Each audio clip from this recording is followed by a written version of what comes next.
Thank you. It's clear that the intention of today's debate is much more forward-looking, so not too much about Darfur, Sudan in the past or in the present, but in particular about the potentialities and limitations of international peacekeeping and Europe's role in it.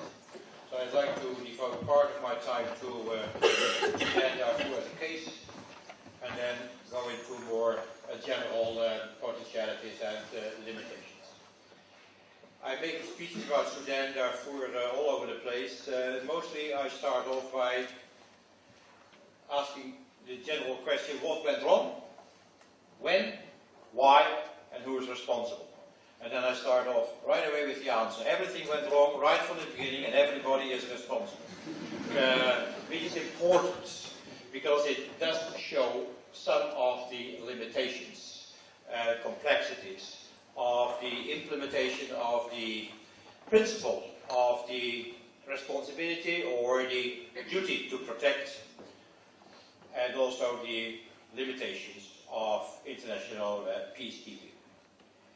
Very briefly about Darfur itself. The present situation is extremely bleak. There is no peace for the people who have been evicted from the villages and their houses, whether it was genocide or ethnic cleansing, and I'm not going into that debate now in the first half an hour. That can be discussed later on. There is no perspective. The humanitarian operation is the one which has had a lot of success. Thousands young people from Europe, US, Canada, Australia, together with, don't forget, about 10,000 Sudanese national staff members, helping out 2+ million IDPs, displaced people, and refugees throughout Darfur and also across the border in Chad. Without them, it would not be possible. The UN, we were facilitating it, organizing it, defending it against, for instance, the government of Sudan, but they did the job in an extremely difficult, tight situation.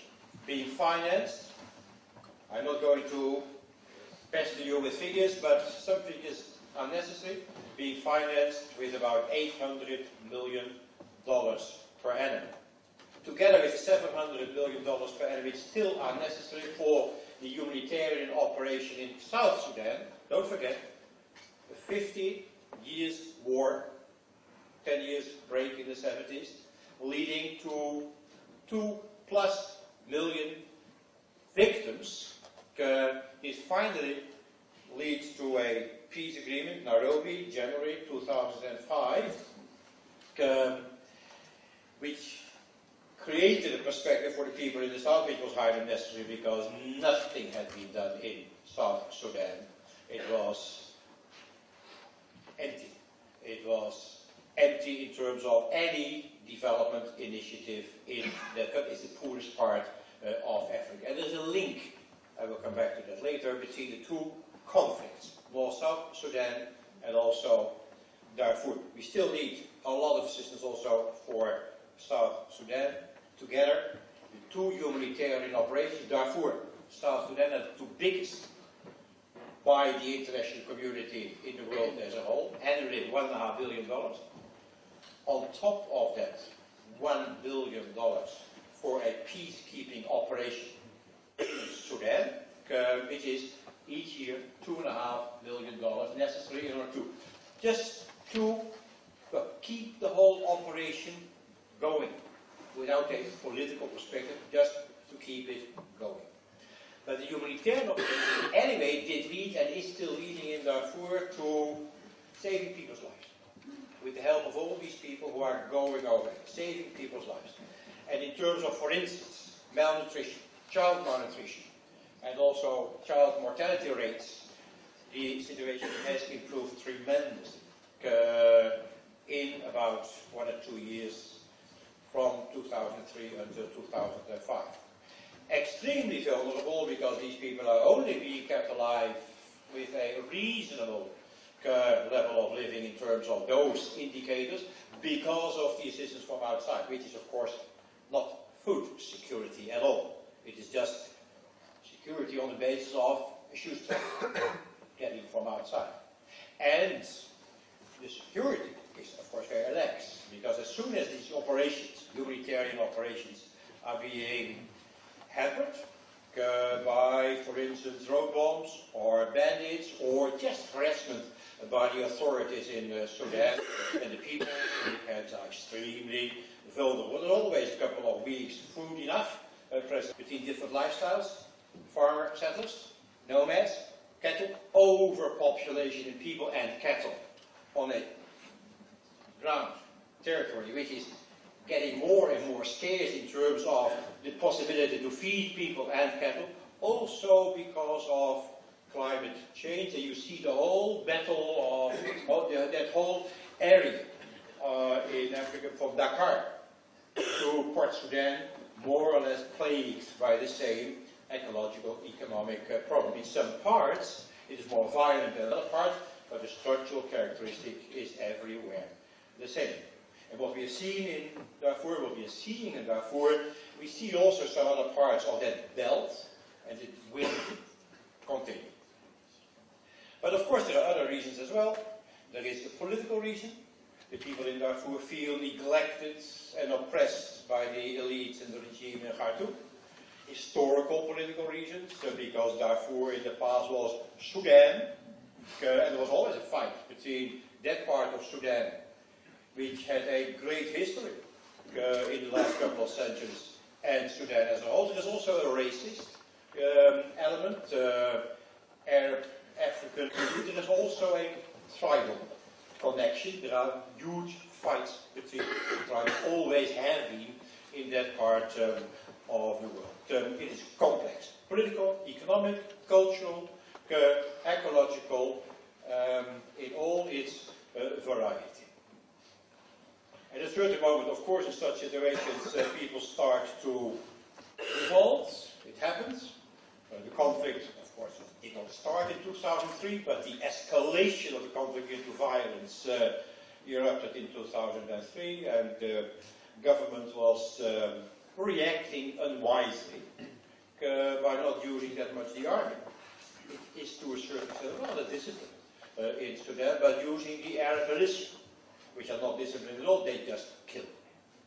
And they knew that, because they had done exactly the same in the 1980s against the SPLA, the Sudanese People's Liberation Army in the south. When the army was unable to resist the SPLA, the Arab militia were brought in and they were just killing people in villages. And there was always a kind of coalition between the army and the Air Force and the Arab militia. The planes got in, antelope, bombing, terrorizing, intimidating the people on the ground, fleeing out of the villages, hardly towns, very small villages, very easily to be attacked. And then the militia came in on horseback and on camel, killing dozens and chasing away the others and telling them never come back, this is our territory from now onwards. To a great extent it was ethnic, tribal, ethnic cleansing for survival reasons, for an economic lifestyle. Complex and extremely cruel. The government was responsible by reacting like this, by allowing this to continue or by feeding it. And the international community was responsible by neglect. UN staff members, non-governmental organizations, humanitarians and others in 2003 asked the members of the Security Council, please put Darfur on the agenda of the Security Council, and they didn't do it. There may have been several reasons. We can continue to discuss that. It's not for now, maybe for the discussion. Anyway, they didn't do it. So, the genocide, if there was genocide, legal problem, or cleansing, or anyway the mass murder, continued while the international community knew what was happening and refused to put this on the agenda of the body which did have to take the used instruments which the international community had given itself in the whole process of the 1990s to carry out humanitarian intervention or to implement principles such as human security or the duty or responsibility to protect. We were closing our internationally. And only until we did have 1.5 million people in the camps, and maybe already at that time, nobody knew exactly, 200,000 people being killed, that the Security Council took the decision to give a mandate, an additional mandate to the UN mission, which I was leading, just since a couple of weeks earlier, also to discuss with the authorities to politically facilitate a solution for Darfur, without any additional dollar, without any additional staff member, let alone, of course, a peacekeeper, nothing. So we just stayed on in a humanitarian operation, facilitating that, organizing a little bit the security of that humanitarian operation, participating then also on the ground in the political debate.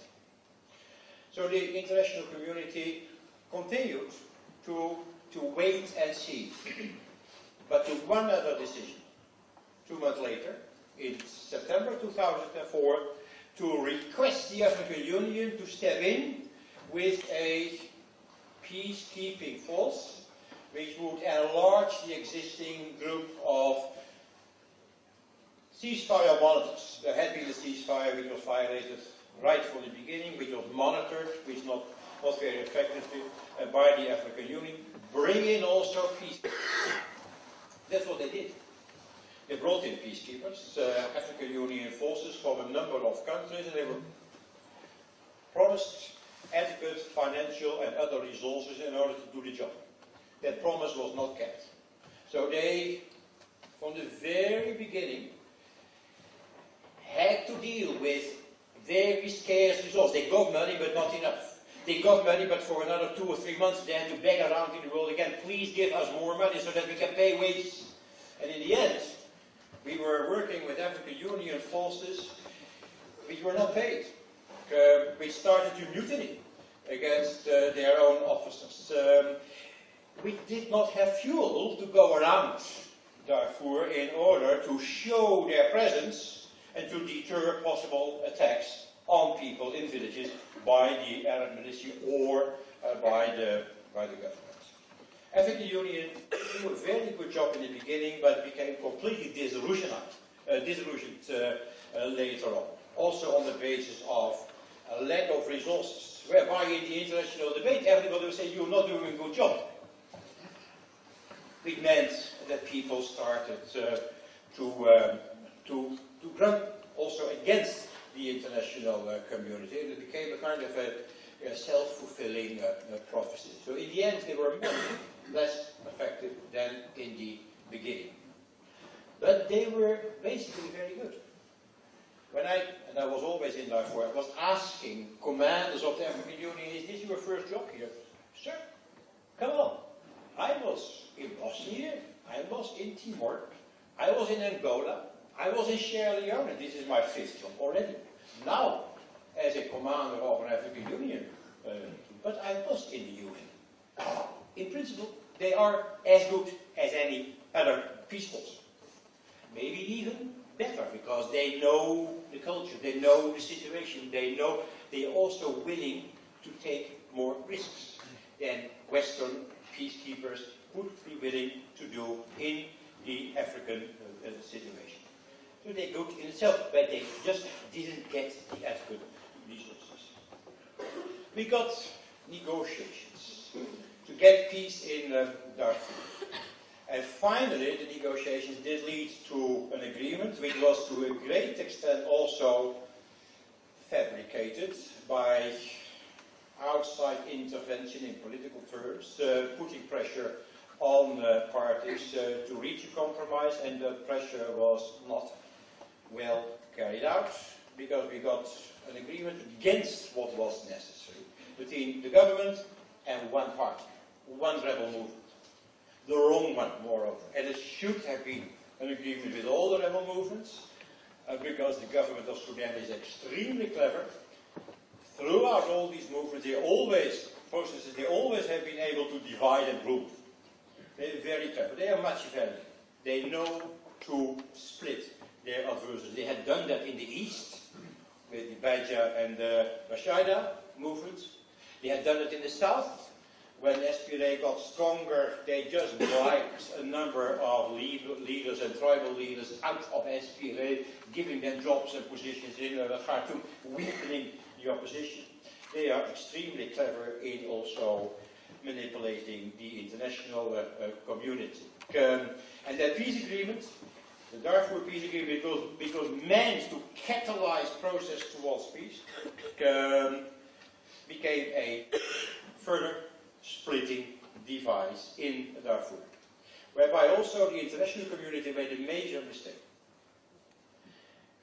saying to those who had taken the political decision, because you're negotiating, and that means that you are participating in a political process, who had taken the political decision not to accept the political outcome, not signing the agreement, that these people were outlaws, that these people were terrorists, which gave an additional argument, reason, legitimate reason in their view to the government to fight the rebels whom they had negotiated but which had not accepted the outcome of the negotiation, or not yet, because they said it doesn't satisfy our expectation or the expectation of our people.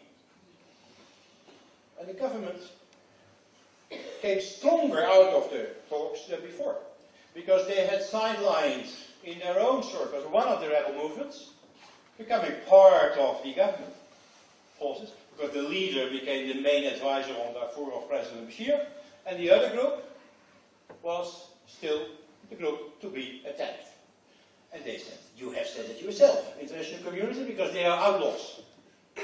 And when they continued those attacks, very sophisticated, because they had to disarm the Arab militia, the Janjaweed, they promised to do so. They didn't keep the promise. They brought them in, the army, and in the Popular Defense Force, which is the official paramilitary force. They had their alternative shadow disarmament program. They took away their arms, so they gave them better ones, in order to ask them to do the job for the army and fight the rebels more effectively than their force.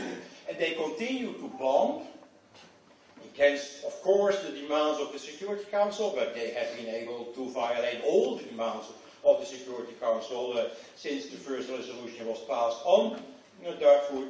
They continue to bomb, and they did exactly what had been done. Bombing, militia coming in on the remaining villages with fighters on camel and horseback. The present situation is even more chaotic than before. It is extremely difficult. As a matter of fact, the government won the political process. And they made very clear to the international community, we've signed an agreement, but still we continue to seek a military solution. And they are getting away with it because there is not enough international action to curtail their possibilities to do so. I have some views on what should be done on Darfur, Sudan in the future. I'm not going to discuss that here. Could be done in the discussion. This picture should be seen as a kind of a case for future policies with regard to the implementation of the idea of the duty to protect, the implementation of peacekeeping operations. A number of suggestions I would like to make. First important thing is that there is no general model. It is very important to understand the specificity of the local or national situation. All conflicts, and there are many conflicts in Africa, Middle East and Asia, are very specific for the country concerned. When you have a strong country with a lot of power, it's different from a weak country, such as with a weak regime, such as Liberia or Sierra Leone. When you have an economic conflict or resources conflict, it is different from a situation in which, for instance, the major differences are of a subnational, regional character, or of a culture and religious character. It's extremely important to define a strategy on the basis of a specific knowledge, analysis of the root causes of the conflict in itself. No uniform approach. In developmental policy making, we have always criticized the International Monetary Fund. One overall uniform model to deal with all problems of adjustment or non-adjustment in third world countries. Of course, that never does work, and that was clear from the practice. At the moment, we are dealing with an overall policy with regard to peacekeeping, which is also rather uniform. It's a choice between two things. Either not to do anything, which is for Sudan the case, because the only thing which the Security Council has done so far on Darfur is passing resolutions, making statements, press releases, in those resolutions defining demands, the result of negotiations on the basis of a lowest common denominator between the Big Five in the Security Council, then being confronted with the violation of all these demands by the party in power, and then passing a new resolution, or asking for a new report, or sending a new investigative mission of no action. One. And the second possibility, it's black or white, is speaking about sending a peacekeeping force. But if there is no peace, peacekeeping force does not make sense, because it is peacekeeping. We are not discussing peacemaking. Peacemaking in a strong country is out of the question. Peacemaking with a peace force from outside is hardly possible. Moreover, after Iraq, it is politically hardly possible, because there was a peacekeeping force, peacemaking force, which was sent outside the realm of the United Nations, with negating the view of the members of the Security Council itself. And after Iraq, it is hardly possible at the moment to reach any decision in the Security Council on a consensus basis with regard to UN Security Council consensus-based peacemaking. One of the biggest problems of the intervention in Iraq is not only the present chaos in Iraq itself, but the erosion of the possibility of the international system, the international legal system of the United Nations, to be effective in terms of the implementation of its own values. And that political context has to be taken into consideration if we discuss the implementation of the values which are so important of the United Nations system. So be very specific in defining what to do,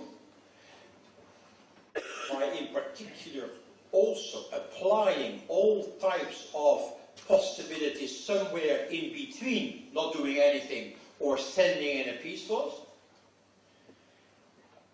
and take into consideration that sending in a peace force at the moment is hardly possible anymore, given the present political situation in the world. I come back to that. I also will come back to what could be done in between. Third point. There are three possibilities in particular, in principle, with regard to peace forces. Chapter 6 of the Charter of the United Nations, Chapter 7, Chapter 8. I'm going to explain. Chapter 6 of the Charter of the United Nations implies we're sending in a peacekeeping keeping force upon the invitation of the parties which have invited the United Nations to do so, in order to help them, us parties, to keep our own peace. Because we have fought, we have ceasefire, we have a peace agreement, there is not a ceasefire, now that ceasefire, then that peace has to be kept. We want to do that ourselves because we are truly believing in our own peace. However, we have to be helped because all ceasefires always are being violated. Help us. Two instruments are necessary. An international peace force to help the parties to keep the peace, to stay within the areas which have been determined in the peacekeeping agreement, for instance, and to have a ceasefire committee which addresses all claims that violations of that agreement are taking place. That's what we do in the south of Sudan. There we are with 10,000 peacekeepers from many different countries in order to help the SPLA, South, and the government in South Sudan to keep their peace. And there are, of course, violations. And there is conflict, communal conflict, which very easily can develop into a political conflict. But we have been able so far, and I keep my fingers crossed as far as the future is concerned, but that may be for the discussion, we have been able to contain all violent conflict, to keep it under control and to prevent escalation in an irreversible manner, or to prevent those conflicts to flow across borders within South Sudan. But we are there on the basis of the invitation of the parties. And we are leading a ceasefire committee, which is meeting each 2 weeks, where all violations can be raised, either by the parties against each other, that are taking place, or by the UN, which is leading the ceasefire committee. And as soon as something is taking place, it's on the table, and we, the UN, the force commander, can decide this is the reaction. We can even, that's what we decided, we can even tell parties to retreat from a specific area. We can give that decision. Because we were invited by the parties to do so. In Darfur, it's not possible to have a peacekeeping operation on the basis of Chapter 6 for 2 reasons. First, the 2 parties didn't invite us. The government didn't want it. And the rebels, which were of course not complete on the other side of the table, didn't push for it. And the UK and the US didn't want the UN to push for a Chapter 6 operation in the Abuja Agreement. We do not want to have a discussion in that agreement of a peacekeeping force of the United Nations. So our hands were tied.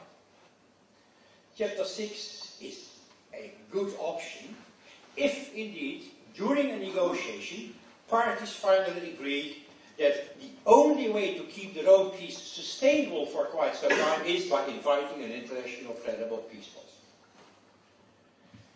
The second possibility is Chapter 7. We get in anyway, whether you like it or not. Which has been done by the UN in weak countries, such as, for instance, Liberia and Sierra Leone.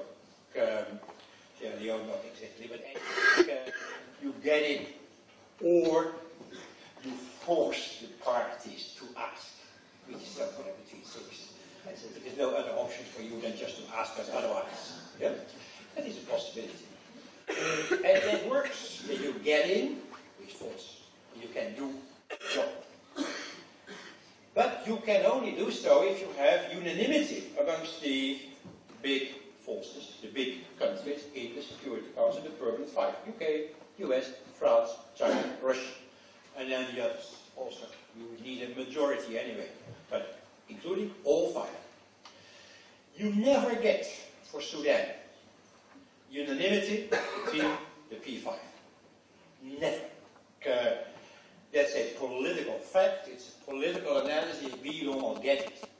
And the Security Council only discussing this, or not doing anything but just passing resolutions, did paralyze itself. We're constantly discussing a peacekeeping force, the United Nations. We would never be invited, and we would never in the Security Council get a consensus on it. So we have wasted a lot of time.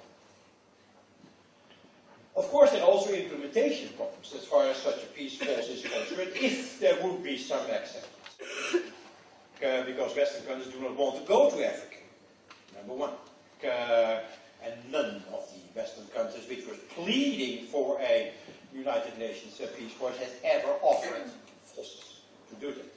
But you could, of course, ask others to do the job, and you can go even further by a Chapter 8 operation, and that means the following. Will UN finance an operation by somebody else? Fully. Not just on a shoestring. Not just for a couple of months. But fully. Fully. Adequate. The African Union, for instance, will do the job for the UN. But then, the Security Council decides the mandate, decides the exit strategy, when you have to leave, and pays fully for it. Then it could be done. If the African Union could do the job. I, at the moment, am speaking about a hypothetical situation, because at the moment there is no possibility that such a decision is going to be made. But in similar situations, the UN could use Chapter 8 much better than it ever has been done. In fact, the UN administration never wants to discuss Chapter 8. The UN wants to do it themselves, and they cannot do that at the moment because the UN also doesn't have the troops available. If there is a resolution, if there would be a resolution by the Security Council to go for a peacekeeping operation, the Secretary General of the United Nations has to beg around in the world, please give me the troops. And then many countries are just thinking about it. And very often it will take half a year or longer before you have the troops. When I was sent to lead the peacekeeping mission to Sudan, and I got my mandate to lead a peace force of 10,000 in South Sudan, which was a mandate already half a year before the peace agreement would be signed, so everybody would prepare. It took us more than a year after the agreement had been signed before I had my 10,000 peacekeepers, which was, of course, extremely difficult. The UN is also perhaps nearly at the end of its own capacity, not only politically, but also in terms of physical capacity to do it themselves. And that is another reason to take the Chapter 8 operation much more seriously. Next point, and I will be brief. It will be necessary for such a force, always in practical situations, to be robust. Now, robust has to be defined. For me, it means the following. It should be strong enough and big enough to deter everything. And to protect not only people in camps, but also later when people return home. Because in Darfur, for instance, these 2+ million people will have to get home. To protect them in a camp is not enough. They want to go home only if their security is being guaranteed. And you have to do that in the present situation. They still can be attacked and are being attacked by militia with a peacekeeping force. They should be big enough. So thinking of 7,000 in such a huge area is not enough. There are many military views about minimum numbers which are necessary. And I've hardly met any military expert, for instance NATO, who was using a figure below the 20,000. And that is extremely difficult for that situation, because African countries cannot bring about 20,000, and Western countries have not offered anything. But anyway, it should be credible, and that means big enough and strong enough. And long enough staying. You cannot just get in there for a while and leave, because then the party. You have to be there as long as necessary, also in order to bring the political process closer to some form of lasting peace and reconciliation, so that not everything is going to start all over again. And that requires, of course, also financial guarantees for, say, 7 years. And that is a tall order. Peacekeeping is not a cheap option. It's relatively cheap because war, also in terms of the numbers of victims, is much more expensive. Finally, my last one. In a situation such as Sudan, international peacekeeping is extremely difficult, also because of the international context. Do not underestimate, and that has been underestimated to a very great extent by all types of NGOs and commentators from the sideline, the international climate, which is a climate whereby people in Arab or half Arab, Islamic or half Islamic countries see all this as an attack on the Arab Islamic world. The people in Sudan, of course, they have been also manipulated by their leaders. See, even if they don't agree with their own leaders, any talk about the UN coming to Sudan as the next theater in the world after Iraq, Afghanistan, and Palestine in particular. You're coming after us. And then they all of a sudden forget the atrocities of their own regime because they are going to be attacked by the UN. And when we tell them, and I have done that, day after day, the UN is not the US. The UN is you, Sudan, plus 200 other countries. They don't believe that anymore. At the moment we are in a kind of a political, cultural collision. And even in the new Human Rights Council in Geneva, whereby atrocities of human rights violations are being raised in Darfur, and they are very clear, because there is mass rape and mass killing has taken place, and it has not stopped. We don't get a fair agreement anymore behind a majority resolution blaming those who are the perpetrators. There is a political climate in the world whereby also the UN is being seen by many, say, young people in the Middle East and in these parts of Africa as the adversary, rather than as protecting themselves, their people, their friends, and their families. And that requires reform of the UN.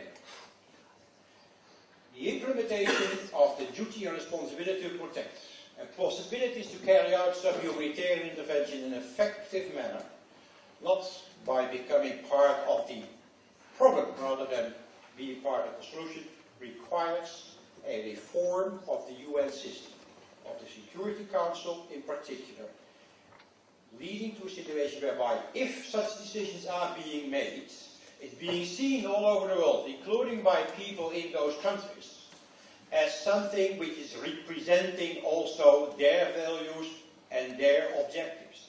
And that at the moment is not the case. So the duty to protect and humanitarian intervention is extremely necessary in order to protect potential victims of atrocities. But we have to change the very system which was created in the 1940s in order to start this process. Thank you very much.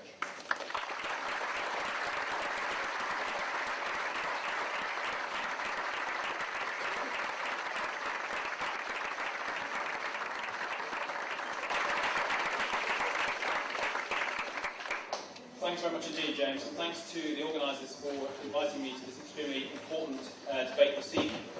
What I want to do with the time that is allotted to me is really three things. Firstly, I want to locate our discussion this evening around peace, conflict and civilian protection in Africa within the framework of the responsibility to protect concept. Now, that's something that Jan Ponk referred to in his remarks. It may be a concept that some of you are familiar with, but maybe not all of you are familiar with it. And I think it's an extremely important and defining concept. Now, I'd like to explain a little bit what it is and where it came from and how our current discussion locates itself within that framework. Secondly, I want to say a little bit about what I think should happen in relation to Darfur at the moment. I know that Jan Ponk will say more about that in the discussion, but this is clearly not a conflict that's gone away. In some senses, the conflict is worse today than it has been since since the start of the conflict in 2003. And I'd like to say a little bit about what I think the options are for the international community in addressing it. And then thirdly, I want to draw some broader lessons from that crisis and possibly from other crises that we can then try and apply in future Darfur-like situations in other parts of the continent. And I'll focus my remarks very much on Africa this evening. So to start with the responsibility to protect, many of you will know that in September 2005, at the 60th anniversary of the UN that met in New York, the world community, all the governments of the world, I think without exception, endorsed a responsibility to protect. What does that mean? It means that in situations in which there are war crimes taking place, in which there is genocide, in which mass killing is occurring, and where the government locally is either responsible for that killing or is unable or unwilling to stop it, that the obligation to do something about it becomes a collective global obligation.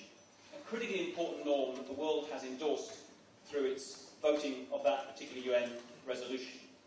Where does that concept come from? Obviously the debate about humanitarian intervention in some senses is as old as the international state system is old. So for 300 plus years people have been intervening in other countries and sort of claiming that they were doing it for humanitarian, however cynical those arguments may have been.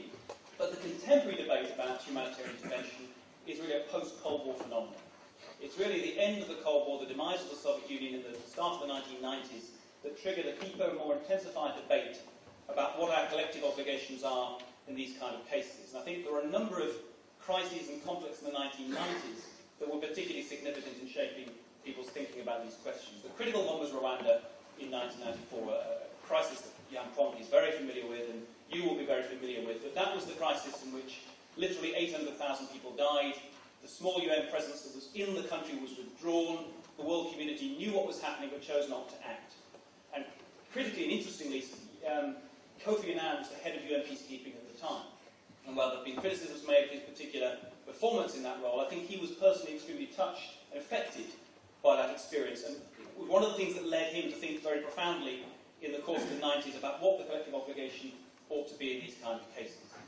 The other example was profoundly influential and impactful was the Bosnian crisis. Effectively, in Bosnia and then in Kosovo, the whole Balkan conflict was another crisis that led people to think that it simply wasn't acceptable any longer to say that what went on within national territory was simply a sovereign concern of that country and there wasn't any wider collective global obligation. And it was Kofi Annan in a very influential speech in 2000 who posed this question in saying, if humanitarian intervention really is such an unacceptable breach of national sovereignty, what are we to do about a Rwanda or a Srebrenica that offends every precept of our common humanity? He posed the question, he asked people to think intelligently about what might be done about it. And to their credit, the government of Canada in the year 2000 established what was called the International Commission on Intervention and State Sovereignty. It was co-chaired by Gareth Evans, who is now the head of the International Crisis Group, who was previously Australian Foreign Minister, and Mohamed Sarnoun, who was a distinguished African diplomat. And the two people with a panel of 12 members of the Commission really tried to address the question that Annan posed. What are our responsibilities in these kind of extreme cases? Not in dealing with, if you like, regular human rights abuse, of which there is all far too much in so many countries around the world, but these exceptional cases, war crimes, crimes against humanity, mass killing, in those settings, what are the options and what are the obligations of the broader international community? And this ISIS Commission, as it's called, the ICISS Commission, produced its report in 2001, and I think it had a number of very important things to say. The first was that it chose to reconceptualise the notion of sovereignty. Traditionally, sovereignty has been, and perhaps for some people still is, the notion of a kind of exclusive jurisdictional, legal, political space where the government can pretty much do what it likes within that space and that territory. And what the Commission said was that sovereignty as control needs to be replaced by the notion of sovereignty as responsibility. There are obligations that a sovereign government has towards its own population, and if it doesn't discharge them, and if it breaches those obligations, then there's a kind of common global interest that needs to be brought into play. The other thing that the Commission did, which was extremely important, was to break down this broad notion of the responsibility to protect into three specific responsibilities: to prevent, to react, and to rebuild. And it said that the responsibility to prevent was actually the most important of all three, because if we can be more effective about preventing crises and conflict, there is less demand, less resource, less obligation to react further down the line, and often the conflicts are much more complex to deal with. So that was the sort of framework that the Commission set out. It's a framework that's actually achieved a huge amount of buy-in and acceptance by the global community, culminating in this endorsement by the world's governments in 2005. So there's been huge normative progress. People buying into this notion that we do have this collective responsibility to protect, but as we know from the debate, and we know from Jan Pronk's remarks this evening, there's a huge gap between the theory and the kind of statements that people make in UN resolutions and the practice on the ground. And the clearest, starkest illustration of the gap between theory and practice is Darfur. It's not the only example, but it's, at the moment, the clearest instance of where governments' rhetorical statements are not matched by serious commitment and action on the ground. So what do we do about Darfur today? It seems to me there are two essential things that need to be done. The first is a much more intensified effort, collective international effort to get a peace process moving again. Huge efforts have been invested in trying to make that happen in the past, but there is no permanent resolution or settlement to this problem without some kind of political solution. More energy needs to be devoted to that. And the second is to get some kind of international force deployed in Darfur. Now that may be a UN force or it may be a UN-AU hybrid force, but it seems to me essential that a larger, better equipped, better mandated, better resourced force is deployed in Darfur if the civilians that are suffering to an extraordinary extent at the moment are to get the kind of protection that they need. So how is that going to happen? Now, it seems to be on this debate about how you persuade the Sudanese government to change its position, you've got a kind of spectrum of views. On the one hand, you've got people who say we need to work very closely with the Sudanese government, be quite conciliatory, really try and persuade them to do something differently. And on the other end of the spectrum, you've got people who say, well, basically, military force is all they understand. And my own position is somewhere in the middle. I believe that we do need a more coercive approach than we've used to date. I agree with Jan Pronk, and I think, probably with a broad international consensus of opinion on these things, that a non-consensual military intervention in Darfur will be a disaster. I don't see any way in which it could be done feasibly without actually making the situation worse rather than better. And of the various criteria that the ISIS Commission set out for military intervention, one of the most important is, if it's going to make things worse rather than better, don't do it. And I think in the case of Darfur today, because of the size of the country, because of some of the factors that Jan Pronk referred to, non-consensual military deployment is not an option. But I do think there is considerable scope for the global community to use the other instruments at its disposal more effectively than it's done to date. And I would single out the role of sanctions and the role of legal instruments. It seems to me surprising that despite all the rhetoric that comes out of European governments about Darfur, we get some extremely strong statements from European governments about the appalling situation there, but that's not been matched to date by really serious economic pressure on the government of Khartoum. Now, sanctions are different from military force. Military force, to be legal, has to be authorised by the UN Security Council.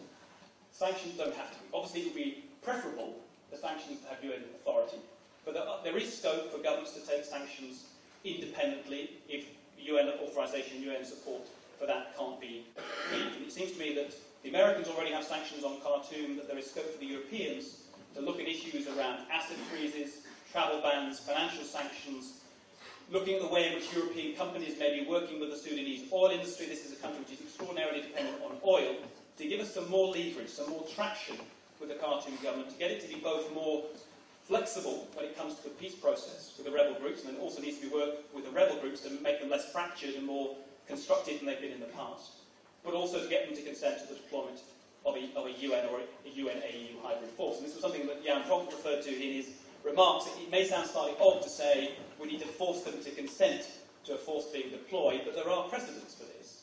And perhaps the best precedent that I can cite is Indonesia in 1999, where actually serious international pressure on the government of Indonesia in relation to the conflict in East Timor got them to consent to a force being deployed in that territory. And I think there is scope for us to do something similar with Sudan. I think the other thing I would say about sanctions in Sudan is that there is evidence that from previous history, relatively recent history in relation to Sudan, that pressure and sanctions could work.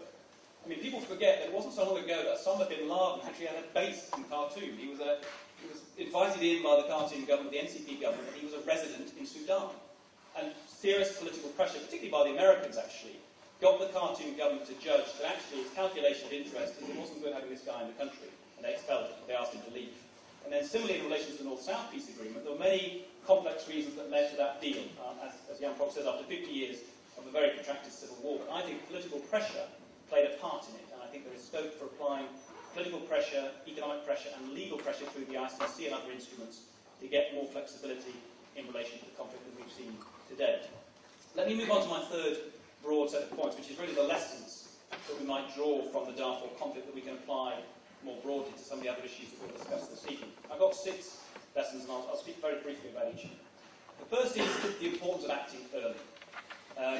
This was something the ISIS Commission report said. I suspect it's something that Jan Pronk, as someone who's been deeply involved in these things, would concur with, that if you can act early and decisively, your chances of dealing with the situation effectively are much enhanced. There's no guarantee. I'm not saying there's a kind of magic wand about this, but if after 3 or 4 years of conflict, when there's been extraordinary polarisation, large-scale killing on both sides, your chances of resolving a conflict then are much more complex, much harder, and much more resource-intensive than acting decisively early. So let's prioritise preventative actions to a greater extent than we're doing at the moment. The second point is about strengthening African capacity, and I say strengthen African capacity, but I have a kind of sub-clause, if you like. But let's try and strengthen Africa's capacity to deal with these conflicts more effectively. But don't let's set the African Union unrealistic expectations or make unrealistic demands on what it can achieve. And don't let's say, in this slogan, African solutions for African problems, that somehow that absolves the rest of us of any responsibility. Of course, just as we want Europe to take more responsibility for Europe's problems, we want Africa to take more responsibility for Africa's problems. But Africa is a poor continent, it's a continent with weak structures of governance, with fragile institutions, and it's going to need a lot of help and support. And yes, we want Africa to try and lead on these things, but let's not pretend that Africa can do it on its own without substantial external support, particularly by the Europeans, whether that be financial, technical, or other kinds of assistance. The third point is to recognise that this responsibility to protect is a collective global obligation. And we talk a lot about what we should do, what Europe should do, or what America should do. But what about what the Chinese should do, or what the Russians should do, or what the Arab League should do? And if we think about Darfur, the record of all 3 of them has been lamentable. I mean, the Chinese basically have a relationship with the Khartoum government which is like that, and they've supported the Khartoum government. They tried to block stronger international pressures with the Security Council because of their economic and political interests. The Russians sell vast amounts of military equipment to the Sudanese, and the Arab League has not said anything in the course of the 4 years of the conflict which has been critical of Khartoum. Indeed, the only thing the Arab League ever says on the question is to criticise the rebel group. So there needs to be deeper diplomatic engagement with all of these other actors with whom Europe has relationships to try and get Darfur and these other crises that we're going to talk about higher up the agenda. So when European leaders meet with Hu Jintao from China, they don't just discuss trading opportunities in China, they talk about Darfur and what leverage the Chinese can bring to bear on the Khartoum government. That seems to me extremely essential that we actually try and bring more of these other actors into the discussion and use our leverage and our influence and our diplomatic contacts with them to best effect. My fourth point is about military force. And it's to say that robust military force is sometimes necessary. I've already said I don't think non-consensual military intervention in Darfur will work. But there are other instances, notably Rwanda in 1994, where frankly anything else wouldn't have worked. You can have the best mediators in the world and the best sanctions and the best legal instruments, but in April 1994, unless you had troops on the ground that were equipped and mandated and able, frankly, to use force, then that genocide would have continued in the way that it did. So we need, I mean, this is difficult for me as someone who spent a lot of his life in the peace movement to say, but sometimes military force matters and it counts. And to save lives, you've actually got to be prepared to take lives. And that's a tough message to say, but it's something that people that are serious about civilian protection need to think about. And need to think about the way in which military forces can be equipped and mandated, the kind of rules of engagement that they have operating in these kind of environments. And there's evidence from the Sierra Leone case, and also I think from the DRC case, the Democratic Republic of the Congo, that when more robust military force was used, when the British went into Sierra Leone and the French, the Artemis European mission was deployed in the DRC, you actually got an improvement in relation to civilian security. So this is a complex issue, but we need to think about the kind of equipment and mandate and rules of engagement that troops have in these kind of cases. My fifth point, I'm probably overrunning my time, is about the absolutely critical importance of political solutions. Yes, there are interim measures that are sometimes appropriate. As an interim thing, I want to see a UN or a UN hybrid, AU hybrid force in Darfur, but the lasting solution to the people of Darfur, that lasting civilian protection can only come through a political settlement. So all of us need to redouble our efforts to find ways through to bring parties that haven't previously come to an agreement to find ways in which they can do that. That's the absolute precondition for more effective civilian protection in the longer term. And then the last point, which is possibly the precondition for everything else that I've said and everything else we'll say in the course of the discussion, is political will. Now, we can talk a lot about capacity, and we can talk about systems and processes and institutions and arrangements, but ultimately, unless governments and key actors and institutions of the UN system, the AU, and governments that have influence are prepared to use that influence to best effect, then none of this will happen. So the question is how then do you generate political will? And I suppose that's where all of us come into it. civil society, people who are working on these issues, think tanks, academics, researchers, people like that are involved in those kind of debates and discussions have a role to play in presenting political leaders at all sorts of different levels with good arguments as to how they should act in particular cases, and good, solid, well thought through proposals as to how they should act. And so I think I'll end on that point, but a point about the critical role of civil society. When we talk about civilian protection and conflict and crisis in Africa, this isn't just a problem for people over there. It's something that we're all involved in, that we all have responsibilities for, and something that we can all make a contribution to. Thank you very much.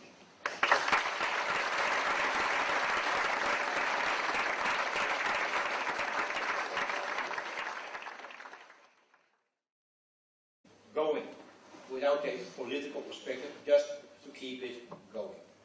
But the humanitarian operation anyway did lead and is still leading in Darfur to saving people's lives.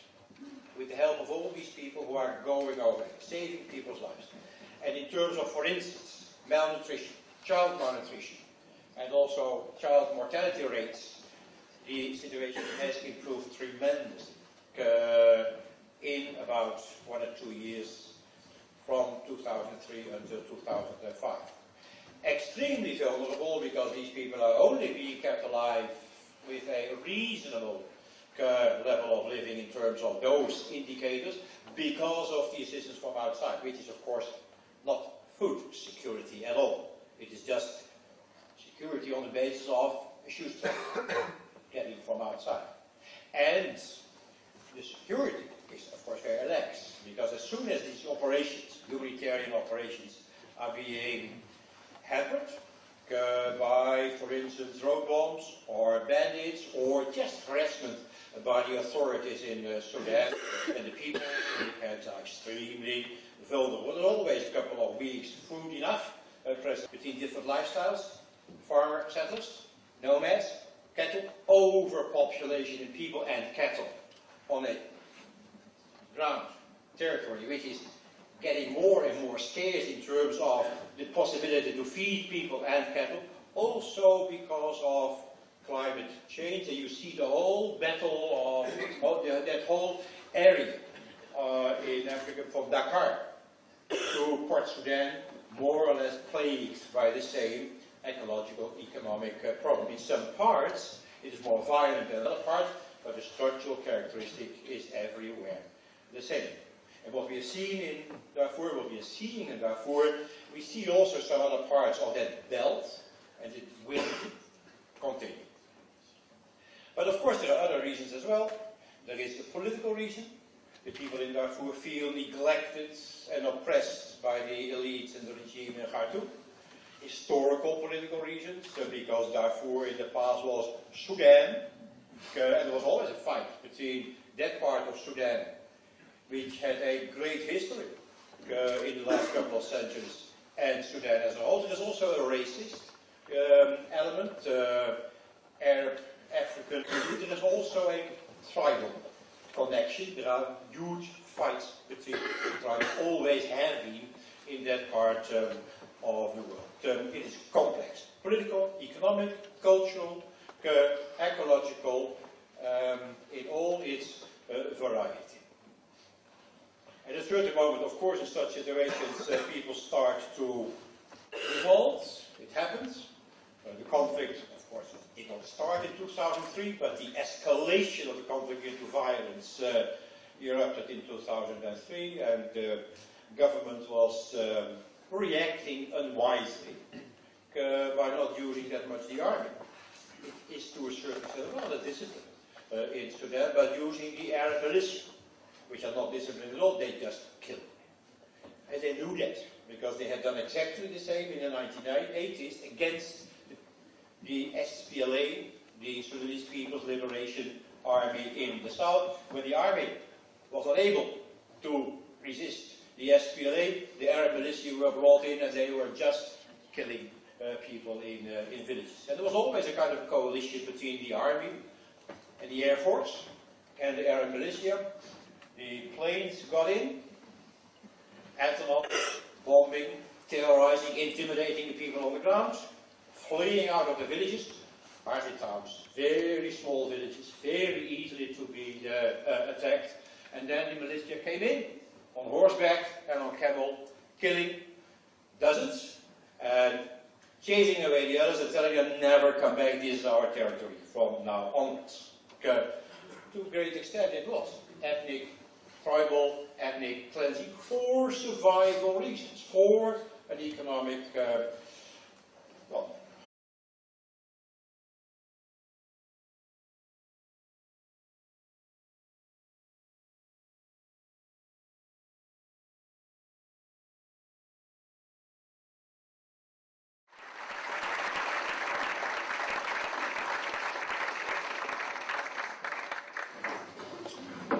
thank you. It's clear that the intention of today's debate is much more forward-looking, so not too much about Darfur, Sudan in the past or in the present, but in particular about the potentialities and limitations of international peacekeeping and Europe's role in it.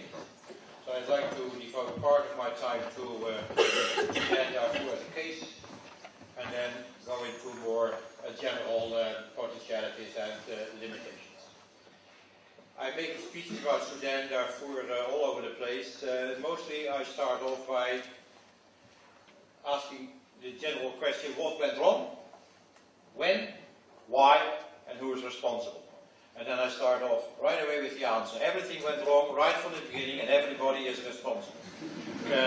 Which is important because it does show some of the limitations, complexities of the implementation of the principle of the responsibility or the duty to protect, and also the limitations of international peacekeeping. Very briefly about Darfur itself. The present situation is extremely bleak. There is no peace for the people who have been evicted from the villages and their houses, whether it was genocide or ethnic cleansing, and I'm not going into that debate now in the first half an hour. That can be discussed later on. There is no perspective. The humanitarian operation is the one which has had a lot of success. Thousands young people from Europe, US, Canada, Australia, together with, don't forget, about 10,000 Sudanese national staff members, helping out 2+ million IDPs, displaced people, and refugees throughout Darfur and also across the border in Chad. Without them, it would not be possible. The UN, we were facilitating it, organizing it, defending it against, for instance, the government of Sudan, but they did the job in an extremely difficult, tight situation. Being financed, I'm not going to pester you with figures, but some figures are necessary. Being financed with about $800 million per annum. Together with $700 million per annum, which still are necessary for the humanitarian operation in South Sudan. Don't forget, a 50 years war, 10 years break in the 70s, leading to 2+ million victims. It finally leads to a peace agreement, Nairobi, January 2005, which created a perspective for the people in the south, which was highly necessary because nothing had been done in South Sudan. It was empty. It was empty in terms of any development initiative in that country. It's the poorest part of Africa. And there's a link, I will come back to that later, between the two conflicts, North-South Sudan and also Darfur. We still need a lot of assistance also for South Sudan. Together, the two humanitarian operations, Darfur, South Sudan, are the two biggest by the international community in the world as a whole, annually $1.5 billion. On top of that, $1 billion for a peacekeeping operation in Sudan, which is each year $2.5 million necessary in order to just to keep the whole operation less effective than in the beginning. But they were basically very good. And I was always in Darfur, I was asking commanders of the African Union, is this your first job here? Sir, come on.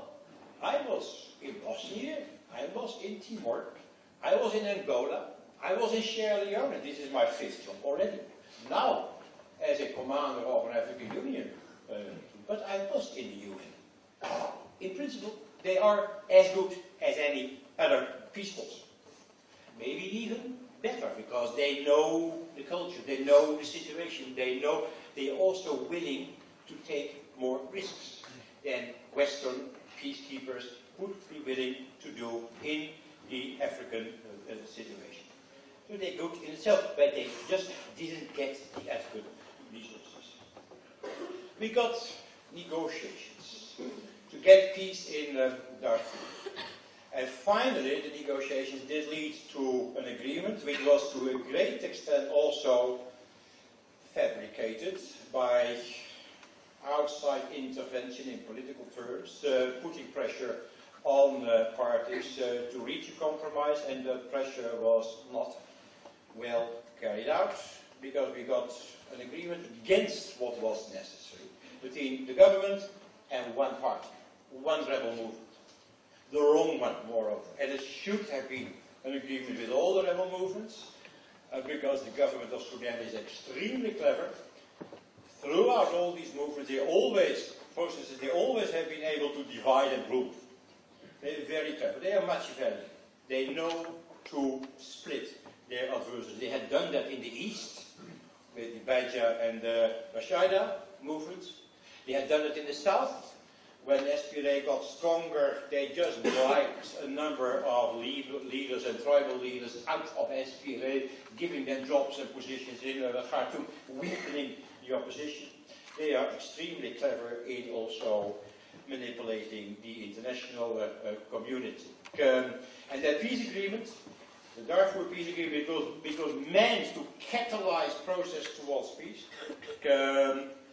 became a further splitting device in Darfur, whereby also the international community made a major mistake, saying to those who had taken the political decision, because you're negotiating, and that means that you are participating in a political process, who had taken the political decision not to accept the political outcome, not signing the agreement, that these people were outlaws, that these people were terrorists, which gave an additional argument, reason, legitimate reason in their view to the government to fight the rebels whom they had negotiated but which had not accepted the outcome of the negotiation, or not yet, because they said it doesn't satisfy our expectation or the expectation of our people.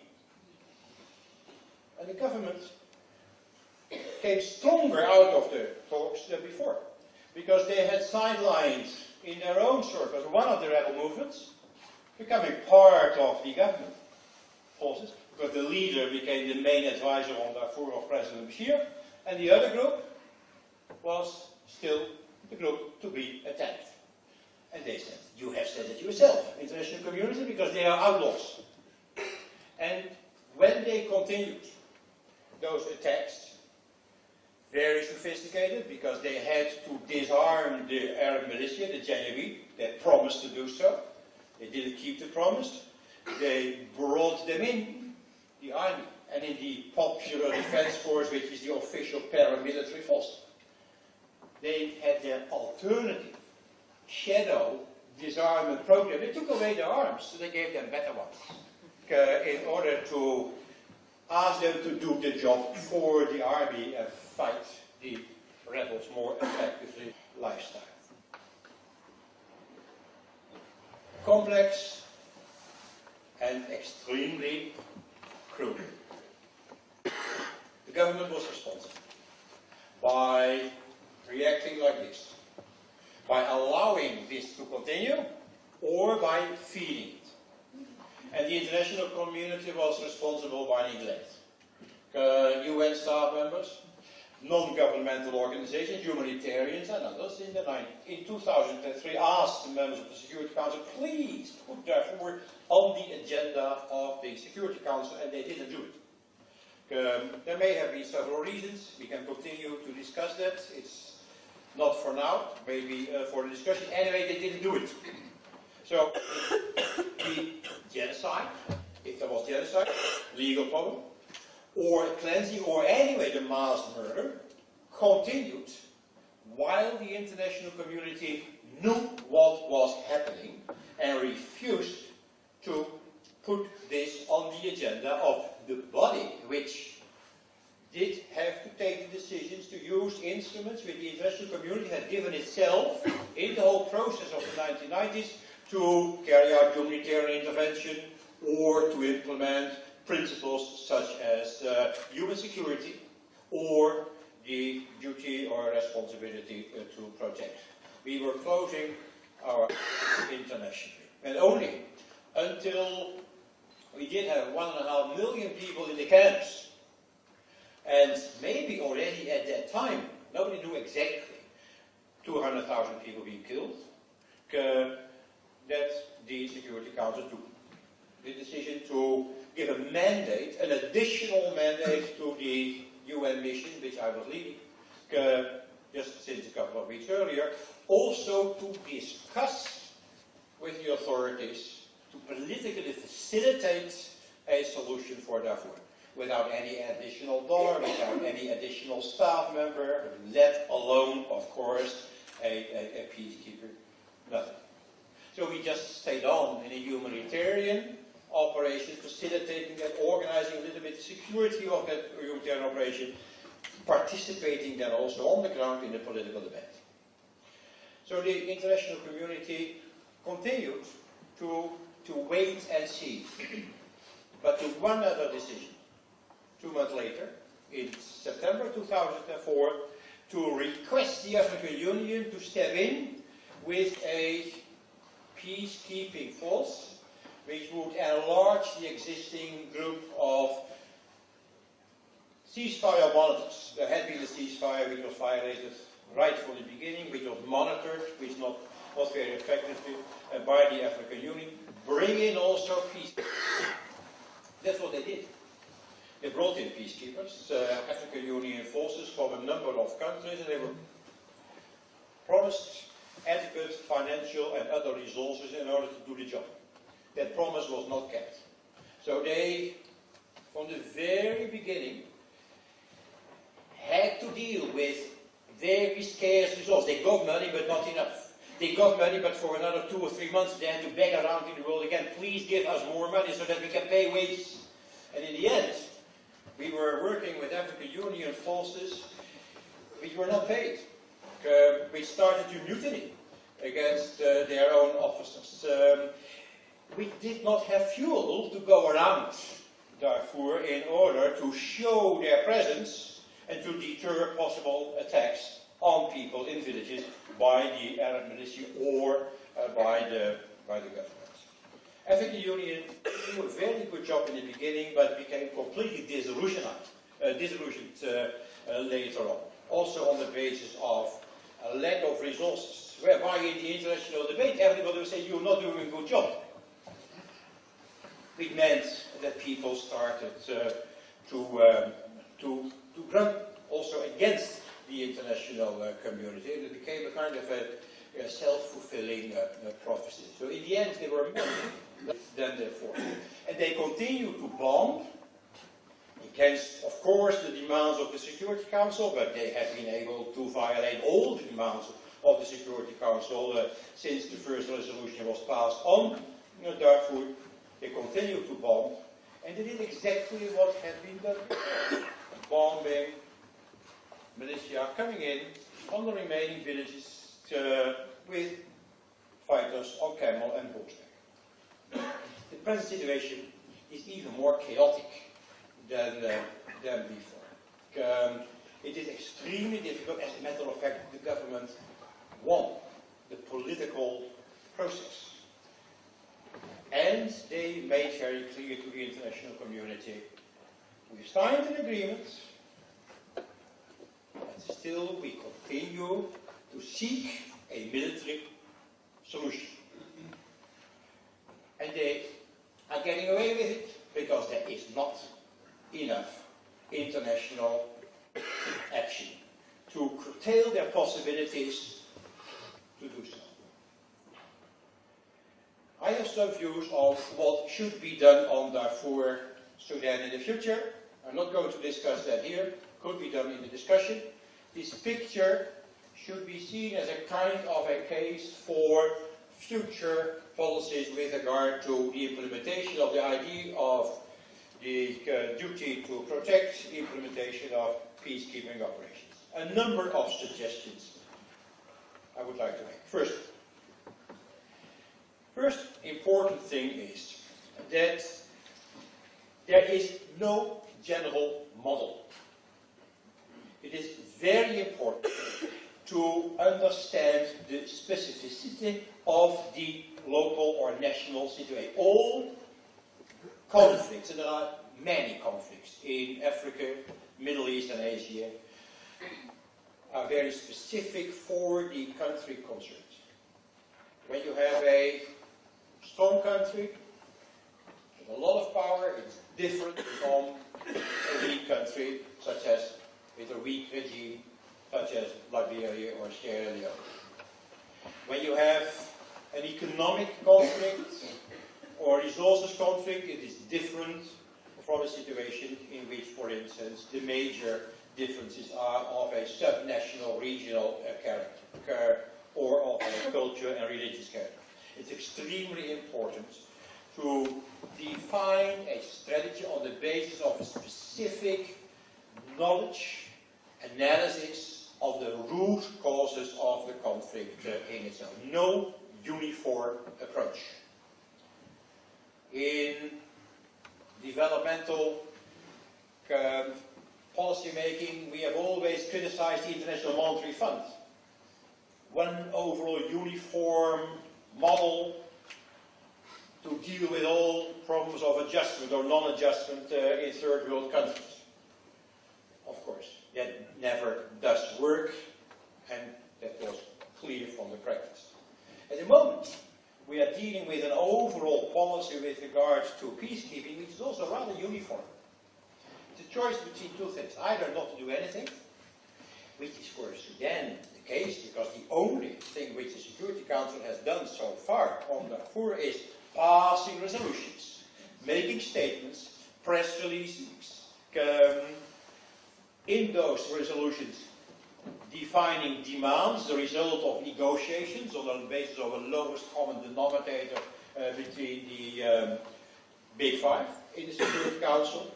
Then being confronted with the violation of all these demands by the party in power, and then passing a new resolution, or asking for a new report, or sending a new investigative mission of no action. One. And the second possibility, it's black or white, is speaking about sending a peacekeeping force. But if there is no peace,